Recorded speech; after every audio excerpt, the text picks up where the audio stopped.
Hi everyone, my name is Natalie. Today I'm going to do a tag that I have been tagged to do. So this is the TBR Book Tag, which I was tagged by Belinda from Belinda's Book Nook to do.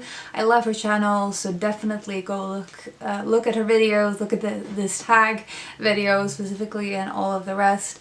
I think she is just one of my favorite booktubers, to be honest. I always watch her videos as soon as possible when I see that a new one has arrived or has appeared in my feed. So definitely, if you haven't already, go subscribe to her channel. But yeah, this is a tag all about your physical or otherwise not so physical TBR to read books. I have not prepared for these questions. I'm just gonna answer them very spontaneously and we'll see how that goes. First question is, how do you keep track of your TBR pile? So I have a few ways that I do this. So first of all, I have started a digital index of all of my TBR books that I'm still sorting out. So I've been adding them to Library Thing just for my own sake to sort of have an overview of all my books. I also have the spreadsheet that Sophie from Pearl in the Pages creates every year, or at least for the last 3 years, I want to say. That I've added all of my books in the TBR pile column thing, and also all of the new books that I buy throughout the year I've added to that. So other than that, I have of course the physical way that I organize my books. So my bookshelves are also separated. So this is very visually clear, for me at least, what I've read and what I haven't read. But yeah, that is basically how I keep track of them. I have all of my books collected into one place and they're separated into the read and unread. I also have it digitally. Although it's not super organized, I'm not really, even though I try to keep it very organized, it always ends up chaotic after a while because I keep moving things around. The second question is your TBR mostly in print or ebook? So I actually don't own a lot of ebooks. I have, I think, maybe 3 books that I haven't read, and usually I don't even think about them because I am so unused to thinking of ebooks as part of my TBR. So for me, it's a clear answer that the physical TBR is much bigger, much bigger and less manageable. The third question is, how do you determine what book from your TBR to read next? So there's not really a system to this, but usually with choosing my next book, it's either the fact that I've decided that I want to read a book for a particular thing, like a readathon or a buddy read or a book club book or something like that. But a lot of the time it's just sort of the mood when I'm looking through my shelves. A lot of the time it's sort of a mix between either I'm looking through my shelves actively in the moment that I need the next book, and maybe trying a few things out and going with the one that is actually working for me in the moment. But often I am already thinking about books that I want to read, or I've heard someone talk about a particular book while I'm still reading another book, so I just go with that one next. It's mostly intuitive. I don't think a lot about it, other than when I have particular themes or projects going on, which is quite often actually. I'm really a person who loves projects, which you can probably tell with my Curious Adventure and with the Springathon and with Sophie in August. I really like projects because it keeps me focused, which mostly my reading is quite eclectic, and I like that about it most of the time, but I think it can also be a bit scattered also. So I like having projects sometimes to just sort of focus on the things that actually I want to make a priority or make more of a central part of my reading. So yeah, mostly intuitive, sometimes project-based. The fourth question is, what book has been on your TBR the longest? To be honest, I'm not quite sure which one has been the longest on my TBR, but I know that this is one of them.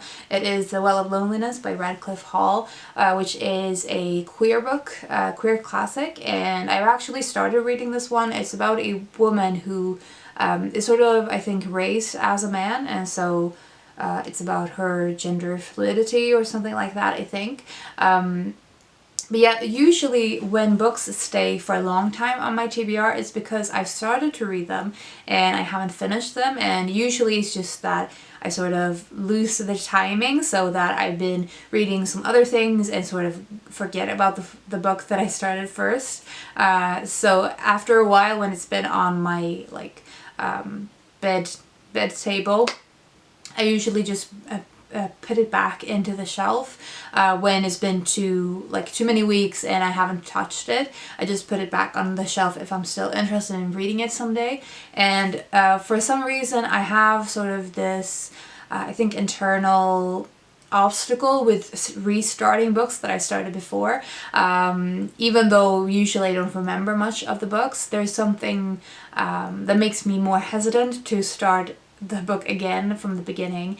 And so usually, as I say, when books have been lingering for a long time, it's because I've already started to read them another time, and it's just sort of lingered for a while. So probably I have a few of those books that I could get rid of that I'm not that interested in anymore.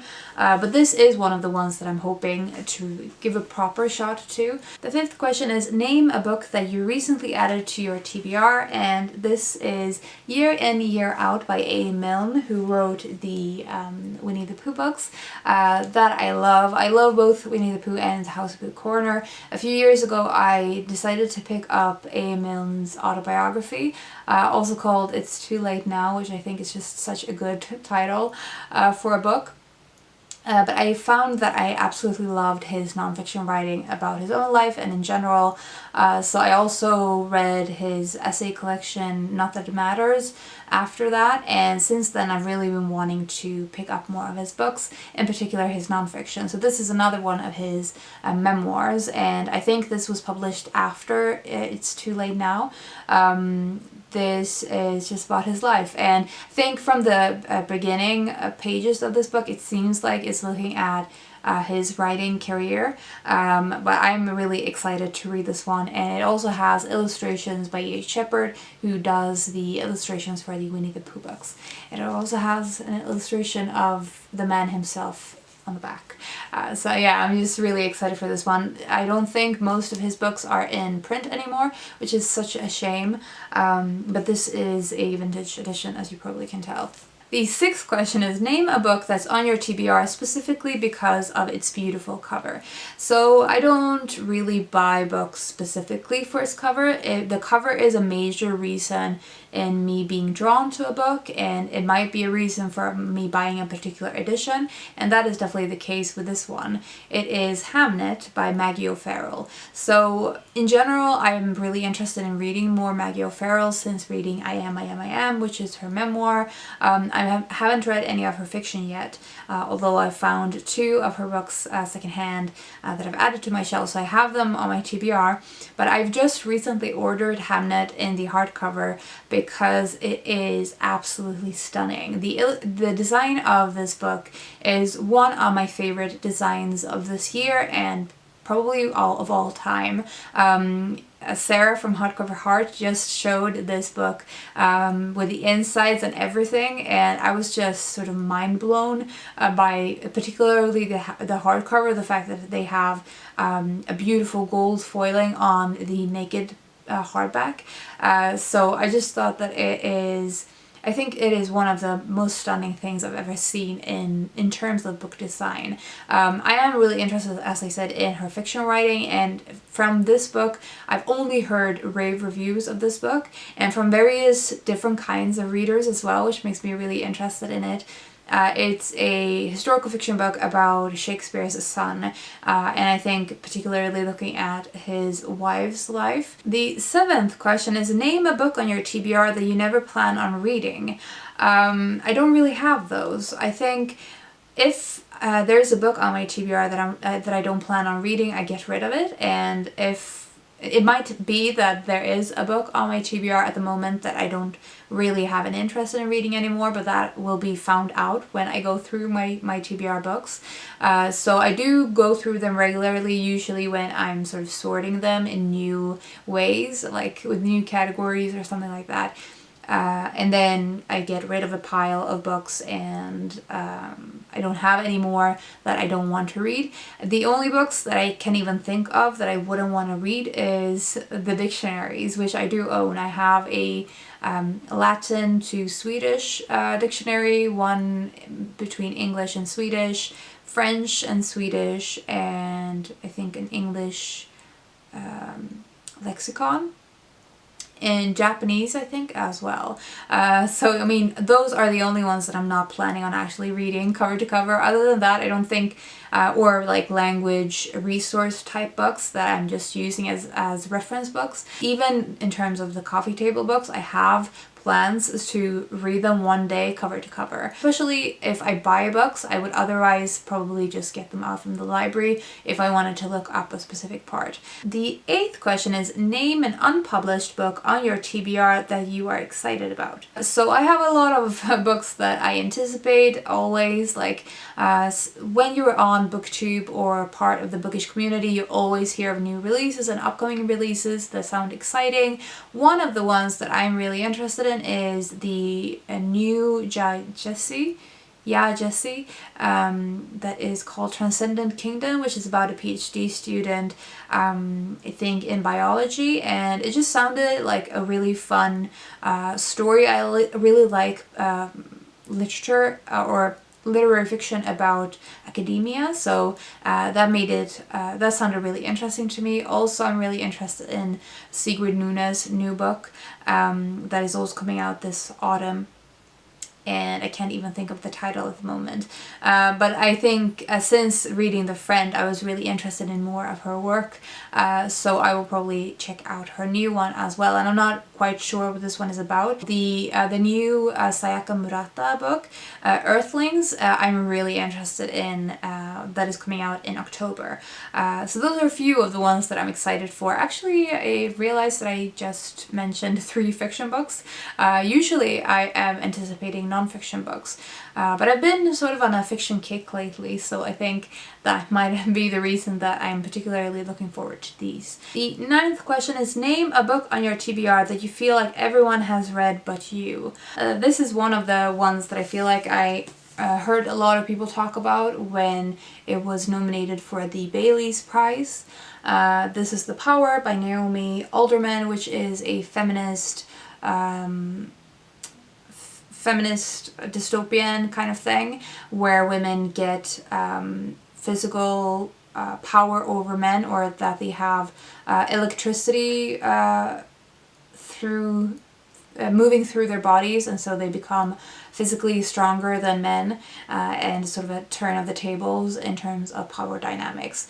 This is one that I recently picked up in a thrift store, so I definitely feel like a lot of people read it, not everyone, but because of its nomination, I think I saw a lot of people talk about it. The 10th question is, a book on your TBR that everyone recommends to you. I think probably one of the nature books. There's definitely a few books that often comes to mind to people. I think I've been recommended The Hidden Life of Trees a few times. The 11th question is, name a book on your TBR that you're dying to read. So one that comes to mind immediately is Pizza Girl by Jean Kyung Fraser, which is a book about a 18-year-old pizza girl delivery girl, and she becomes pregnant and then continues with her work and falls in love with one of her clients, or one of the people ordering pizza, I think, or in the neighborhood where she works.